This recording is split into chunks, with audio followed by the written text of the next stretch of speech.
это должна быть система, которая четко говорит, твой уровень владения такой-то. И в случае попыток оспорить, чтобы система могла раз за разом это подтверждать. То есть нужно постоянство результатов. Это возможно только при достаточно строго типизированной системе.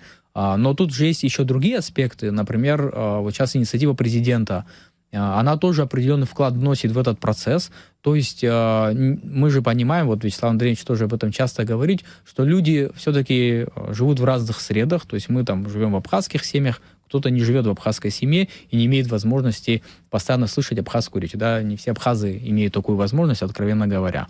Соответственно, все-таки градации могут быть эволюционными, да, частично подходить к этому вопросу, все-таки дать какое-то время для развития тех же систем определения уровня владения, для создания методики и так далее, и так далее. То есть тут надо подходить вот так вот пошагово, я считаю, а не рубить с плеча, потому что это может привести просто вот к самым неудобным и неприятным последствиям, когда нам всем будет стыдно. Система хоть еще и не разработана, но, по крайней мере, есть основа. И как вот сказал наш замечательный коллега, есть к этому все возможности для того, чтобы успеть это сделать. Это первое.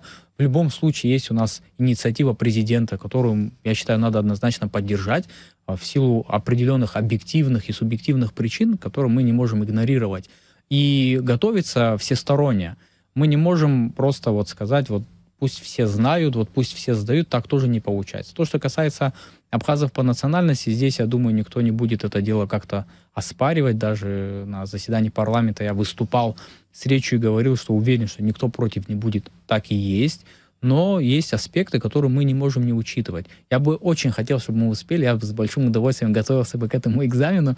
На самом деле это было бы таким интересным опытом, подспорьем, потому что вот сколько мы занимаемся вопросом языка, понимая все сложности и структуры, с которыми мы сталкиваемся, было бы хорошо, если бы они были по-настоящему разобраны и донесены до каждого потенциального